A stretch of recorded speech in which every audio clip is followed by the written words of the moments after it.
কাবিল শহর সাগরের তীরে অবস্থিত ছিল। এই শহরের একদিকে সাগর এবং 3 দিকে পাহাড় ও মালভূমি ছিল। শহর খুব বড় ছিল এবং এখানে ধনী ও গরিব সকল প্রকার লোক বসবাস করতেন। এই শহরে বিশন নামের একটি গরিব ব্যক্তি তার স্ত্রী মিনা ও 8 বছরের মেয়ে নিশার সাথে থাকতেন। সে একজন শেঠের কাছে চাকরি করত। একদিন সন্ধ্যাবেলা যখন বিশন কাজ থেকে বাড়ি ফেরে তখন দেখে তার মেয়ে নিশা কাঁদছিল। আরে কাঁদছো কেন নিশা? বাবা, আমি আইসক্রিম খাবো। এই সময় আইসক্রিম খেয়ে কি হবে মেয়ে? এখন তো খাবার খাওয়ার সময়, খাবার খাও আর শুয়ে পড়ো। না বাবা, আমি আগে আইসক্রিম খাবো। আগে আমার আইসক্রিমই এনে দাও।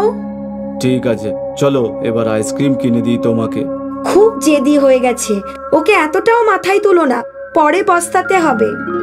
আরে শিশু, একটু আধটু জেদ তো চলেই, তাই না?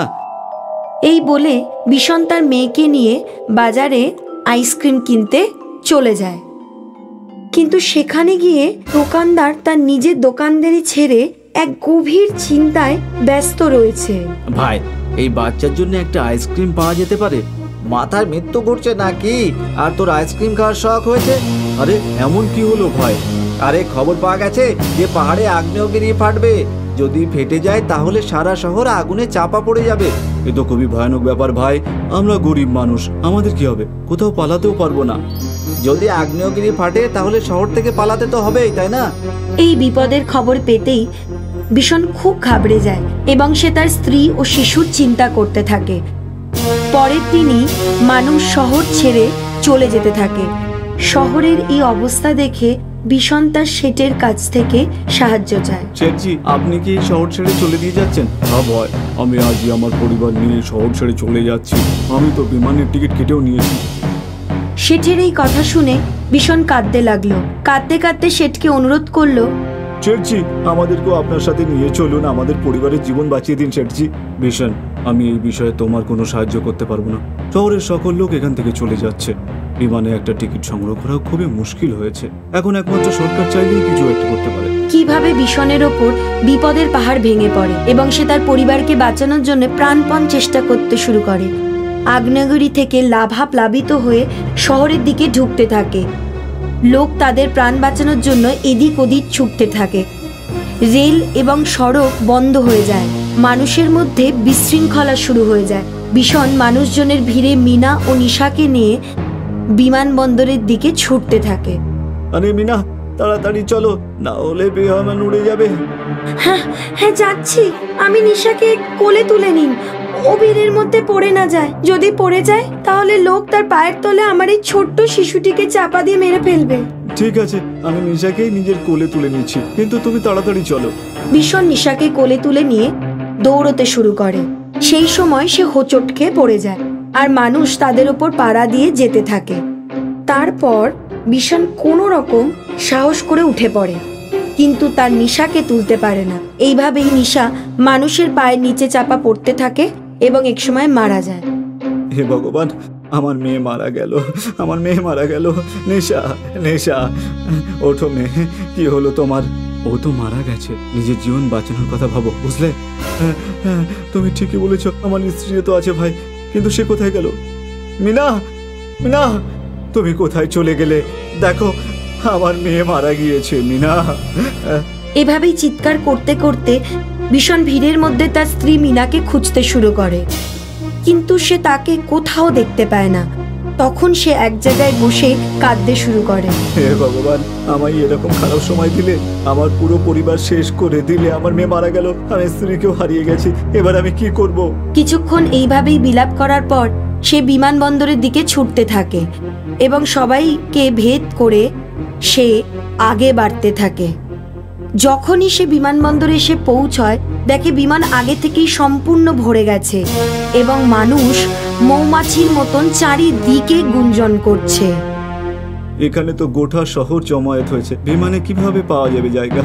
ভীষণ এটা বলছিল, ঠিক সেই সময় মিনা সেখানে উপস্থিত হয়। মিনা, মিনা, মিনা, তুমি কোথায় চলে গিয়েছিলে? তুমি জানো, মানুষ তার পায়ের তলায় নেশাকে মেরে ফেলে দিয়েছে। জানি, মেয়ে মারা গেছে, এখন আমাদেরও মরতে হবে। গরিবদের কেউ পালকিতে বসায় না, বিমানে কি জায়গা দেবে? এখন তো ধনী ব্যক্তিরাই জায়গা পাচ্ছে। তুমি ঘাবড়ে যেও না, আমি এখান থেকে বাইরে বেরোনোর কোনো রাস্তা ঠিক বার করব। তোমার এখানে থেকে মরতে দেবো না। সত্যি বলছো? হ্যাঁ মিনা, হ্যাঁ। তারপরে বিশন মিনাকে নিয়ে বিমানের দিকে এগিয়ে যায়। কোনো রকমে সে বিমানের নিচে গিয়ে উপস্থিত হয় এবং সেই সময় বিমান উড়ে যাওয়ার প্রস্তুতি নিতে থাকে। এই দেখে বিশনের নিজের জীবন বাঁচানো ছাড়া আর কিছুই মাথায় আসে না, তাই সে মিনাকে নিয়ে বিমানের নিচের দিকে ঝুলে পড়ে। তাকে এটা করতে দেখে আরো অন্যান্য লোকেরাও ঝুলে পড়ে। আরে এইভাবে চলতে চলতে আমার অন্য শহরে ভালোভাবে পৌঁছে যাবো তো, তাই না? আবার পৌঁছাবো কিনা তো ভগবান জানে, কিন্তু এরকম পরিস্থিতিতে এছাড়া আর কি করতে পারি বলো? আমরা এখন অসহায় আর গরিব ভাই, তা যদি মরেও যাও কোনো বড় বিষয় নয়। সাবধানে বসে পড়ো, আমাদের তো যেতেই হবে, তাই না? এরপর তারা সবাই বিমানের এদিক ওদিক ওভাবেই ঝুলে পড়ে। তারপর বিমান উঠতে শুরু করে, কিন্তু যখনই বিমান আকাশে উড়ে যেতে লাগলো তখন মিনা সহিত সব মানুষ তাসের মতো হাওয়ায় উড়তে উড়তে মাটিতে এসে পড়ে। কিন্তু কি জানি ঠিক কিভাবে ভীষণ এমন এক জায়গা পেয়ে যায় যে সে নিচে পড়ে না এবং নিজে পড়তে থাকা তার স্ত্রীকে দেখে সে চিৎকার করতে লাগলো, মিনা, মিনা, মিনা, তুমি চলে গেলে আমাকে একা ছেড়ে দিয়ে। আমি আসছি মিনা, আমি আসছি। না, তুমি আসবে না, তোমাকে আমার দিব্যি।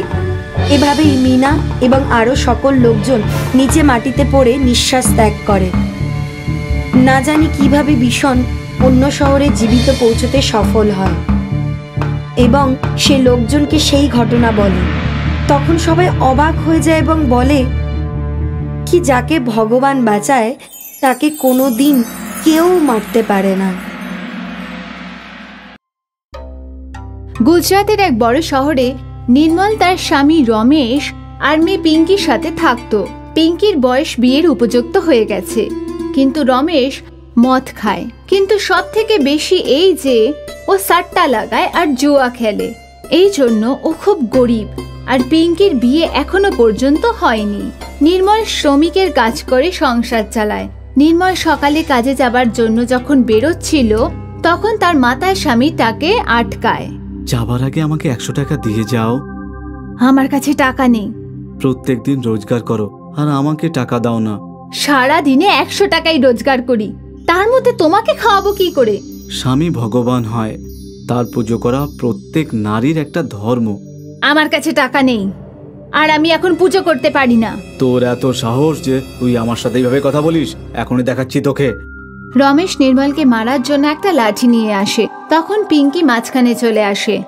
বাবা, তুমি নেশাতে এত পাগল হয়ে গেছো যে মায়ের উপরে হাত তুলছো, আর সেটা ওই মায়ের উপর যে রোজগার করে তোমাকে খাওয়ায়। ও আচ্ছা, মানে তুমি মা মেয়ে একসাথে যুক্ত আছো আর তুই এত বড় হয়ে গেছিস যে তুই বাবার সাথে তর্ক করবি? আজ তো কেউ পেটাবো। ক্ষমা করে দাও, ও বাচ্চা আছে। ক্ষমা করে দিলাম, কিন্তু শুধু সন্ধেবেলা পর্যন্তই। আর আজ থেকে ইও তোর সাথে কাজে যাবে, এতে বাড়িতে আমদানি ডাবল হয়ে যাবে। হ্যাঁ, ডবল আমদানি দিয়ে তোমার মদের বাজেট বেড়ে যাবে।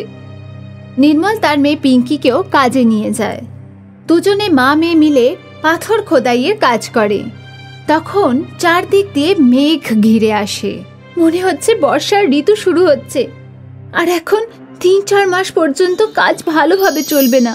আমি তোমার বিয়ের জন্য কিছু টাকা বাঁচিয়েছিলাম, এখন বর্ষার ঋতুতে যে কোনো কাজ পাওয়া গেলে ওখান থেকে বাঁচিয়ে তোর বিয়ে দেব, আর তুই এই মাতাল বাবার থেকে মুক্তি পেয়ে যাবি। নির্মল পিঙ্কিকে এসব বলছে, তখনই বৃষ্টি পড়তে লাগলো আর খুব জোরে বৃষ্টি শুরু হয়ে গেল। সব শ্রমিক একদিকে সরে গেল আর ছাতা নিয়ে ওদের ঠিকাদার এলো আর বলল, আরে মূর্খ, এটা বৃষ্টি, আর বৃষ্টিতে তো জল পড়বেই। এই জলে তোমরা গলে যাবে না, বুঝলে? এই জন্য সময় নষ্ট করো না আর চুপচাপ কাজে লেগে পড়ো। আঙ্কেল, আমরাও মানুষ, অসুস্থ হয়ে যাব, কিছু তো দয়া করো। একটু ভদ্রভাবে কথা বলো গরিব মেয়ে। যদি পুরো টাকা চায় তো বৃষ্টির মধ্যেও কাজ করতে হবে, না হলে আজকের 100 টাকার মধ্যে অর্ধেকটা টাকা কাটা যাবে। ঠিকাদার তার হিটলার মার্কা আদেশ জানিয়ে চলে গেল আর ওরা সবাই কাজে লেগে গেল। বৃষ্টিও খুব জোরে পড়তে থাকলো আর তার ফল এই হলো যে পিঙ্কি আর নির্মল দুজনেরই শরীর খারাপ হয়ে গেল। পিঙ্কি মা, এখন আমাদের বাড়ি যাওয়া উচিত, কারণ শরীর খারাপ হতে পারে আর বৃষ্টি থামার কোনো নামই নিচ্ছে না। হ্যাঁ মা, চলো যাওয়া যাক। কিন্তু মা, ঠিকাদার আজকের টাকা যদি না দেয় তাহলে আজ খাবো কি? হ্যাঁ মা, আমরা গরিব লোক তো, প্রত্যেকদিন রোজগার করেই খেতে হয়, কিন্তু চিন্তা করিস না, ভগবান কোনো না কোনো রাস্তা ঠিক দেবেন। দুজনে মা মেয়ে কোনো রকমে বৃষ্টির মধ্যে বাড়ি পৌঁছালো। মা মেয়ে দুজনে বাড়ি গিয়ে দেখলো যে রমেশের অবস্থা খুব বেশি খারাপ আর ও রক্ত বমি করছে। বাবা, কি হয়েছে আপনার? বৃষ্টি পড়ছে, হাসপাতালে কি করে নিয়ে যাব? আমি হাসপাতালে যাব না, কারণ আমাদের কাছে টাকাও তো নেই। বাবা, মা আমার বিয়ের জন্য কিছু টাকা বাঁচিয়ে রেখেছেন, আমরা ওটা দিয়ে তোমার চিকিৎসা করাবো। বাবা, তুমি বেশি ভেবো না। হ্যাঁ, এখন তাড়াতাড়ি চলো। মা, কিন্তু এই সময় বাইরে তো কোনো রিক্সাও নেই। আমরা দুজন আমাদের হাতের ওপর উঠিয়ে নাকি নিয়ে যাব। নির্মল আর পিঙ্কি রমেশকে নিজেদের হাতের ওপর উঠিয়ে বৃষ্টির মধ্যে হাসপাতালে নিয়ে যায়। কয়েক ঘন্টা ধরে রমেশের চিকিৎসা চলে, আর তারপর ডাক্তার পিঙ্কির কাছে আসে আর ওকে রমেশের অবস্থা সম্পর্কে বলে। তুমি যে টাকা জমা করেছো কাউন্টারে, সেটা তোমার বাবার অবস্থার থেকে খুবই কম, আর তার সাথেও ওটা বৃষ্টিতেও ভিজে গেছে। ডাক্তারবাবু, আমাদের সারা জীবনের সঞ্চয় এই টাকা, আর আজ এটাও বৃষ্টিতে ভিজে গেছে। আমি প্রথমে গরিব মধ্যবিত্ত পরিবারের থেকে ছিলাম, তোমাকে আমি ভালোভাবে বুঝতে পারছি, কিন্তু তোমার বাবার লিভার খারাপ আছে, যার চিকিৎসার জন্য অনেক টাকা লাগবে। এটা কি বলছেন আপনি? হ্যাঁ বাবা, আমি সত্যি বলছি, কিন্তু নতুন লিভার লাগানোর জন্য 50 লাখ টাকার প্রয়োজন পড়বে। আমরা তো কখনো 50,000 দেখিনি। যদি তুমি তোমার বাবাকে বাঁচাতে চাও, তাহলে তোমাকে এমন কোনো মানুষ খুঁজতে হবে যে তোমার লিভার দিতে পারবে। আমি দেব আমার লিভার? ভাবুক হয়ে কোনো সিদ্ধান্ত নেওয়া উচিত নয়। এটা আমার শেষ সিদ্ধান্ত। এতে তোমার জীবনও চলে যাবে। আপনি এত বেশি ভাববেন না, আপনি মাকে শুধু বলবেন না, আপনি তাড়াতাড়ি বাবার লিভার বদলে দিন। ডাক্তার পিঙ্কিকে অপারেশন থিয়েটারে নিয়ে যায় আর তার লিভার বের করে নেয়। পিঙ্কি তারপরে ওই বেড থেকে আর কখনো ওঠেনি। ডাক্তার পিঙ্কির মাকে সব কথা বলে দেয় আর ও খুব কাঁদে।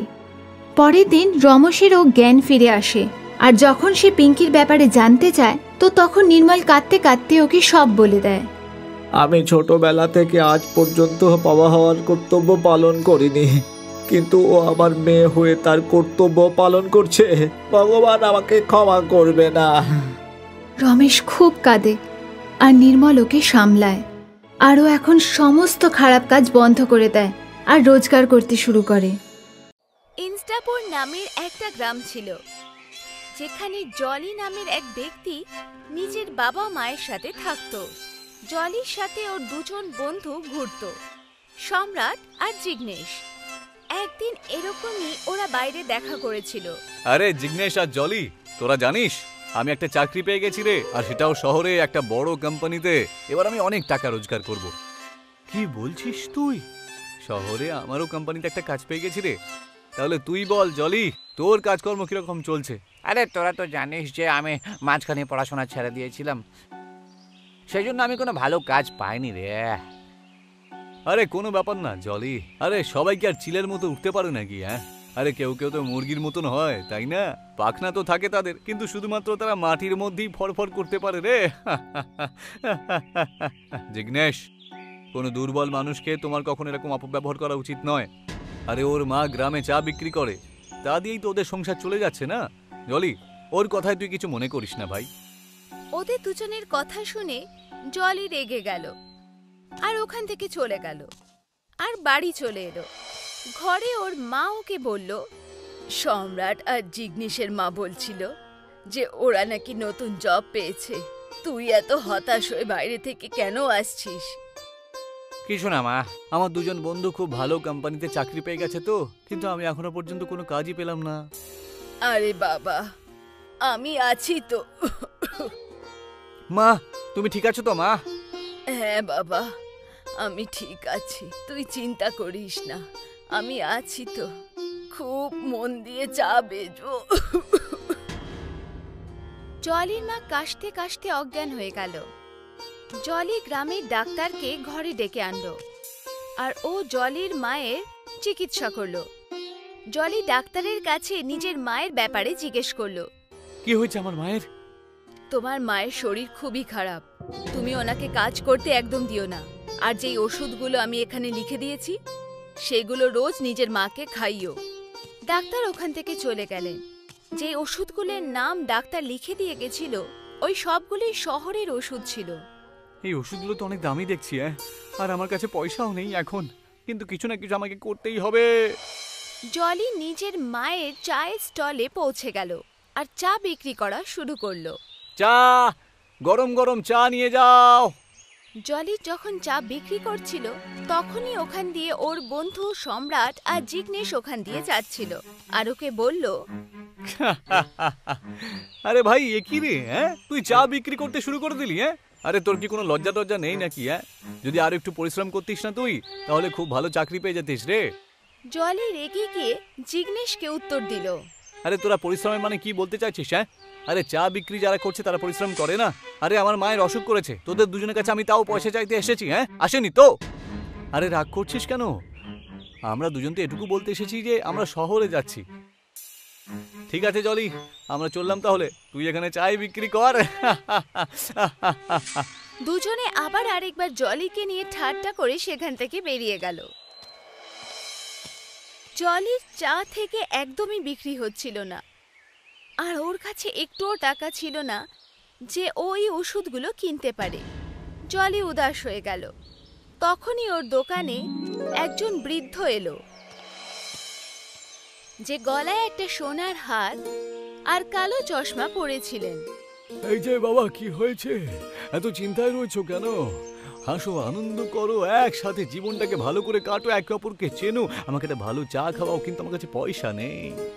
জলি ওই বৃদ্ধ ব্যক্তিকে চা দিল। ওই বৃদ্ধ ব্যক্তি জলিকে বলল, বাবা, মনে হচ্ছে তোমার কোনো সমস্যা রয়েছে জীবনে, তাই না? সেই জন্যই তোমার কপালে চিন্তার ভাঁজ আমি দেখতে পাচ্ছি। আচ্ছা, পুরো কথাটা বলো যে কি হয়েছে, বুঝলে? বলো, আমি তোমাকে সাহায্য করব। আপনি আমাকে সাহায্য করবেন? হ্যাঁ হ্যাঁ, কেন নয়। তুমি শুধু একবার বলো না তোমার কি হয়েছে, বলো বলো। জলি ওই বৃদ্ধ ব্যক্তিকে সব কথা খুলে বলল। বৃদ্ধ ব্যক্তি ওর কথা শুনে ওকে বলল, আরে তুমি একদম চিন্তা করো না, তোমাকে আমি অবশ্যই সাহায্য করব। তোমার মায়ের কিচ্ছু হবে না। এক্ষুনি আমি আমার বন্ধুকে ডাকছি। বৃদ্ধ ব্যক্তি দুটো হাত জোড়া করলো আর মন্ত্র পড়া শুরু করলো। আস্তালা পুস্তালা, আমার বন্ধু যেখানে রয়েছে সেখান থেকে ঠুক করে এখানে চলে আসুক। ঘাচ্চাস্তালা পুস্তালা। তখনই ওখানে হঠাৎ করে একটা গরু পৌঁছে গেল। ওটা দেখে জলি চমকে গেল। বৃদ্ধ ব্যক্তি ওই গরুকে বলল, তুমি এবার থেকে এই জলির সাথেই থাকবে, ঠিক আছে? আর ওকে সাহায্য করবে, বুঝতে পেরেছো আমার কথা? ঠিক আছে। কি, এই গাই গরুটা এখানে কোথা দিয়ে চলে এলো? আর ও কথা বলতে পারে? গাইস, এখন আমার যাওয়ার সময় হয়ে গেছে। তুমি এই গরুর দুধ নিয়ে তুমি চা তৈরি করো, ঠিক আছে? আর একটা কথা মনে রেখো যে গরুর দুধ কিন্তু কোনো ভালো মূল্যবান জিনিসের থেকে কম না। আর জামা কাপড় একটু অন্যরকম পাল্টে ফেলো তুমি পরার মতন। আরে নতুন নতুন জামা কাপড় পরো তুমি, ঠিক আছে? এখন তাহলে আসছি। বৃদ্ধ ব্যক্তি ওখান থেকে চলে গেল। জলি ওই গরুটাকে নিজের সাথে বাড়িতে নিয়ে গেল আর পরের দিন ওর দুধ বার করে নিজের চায়ের দোকানে এসে চা বিক্রি করা শুরু করলো। তখনই ও দেখলো যে এই দুধ দুধ নয়, বরঞ্চ রাবড়ি।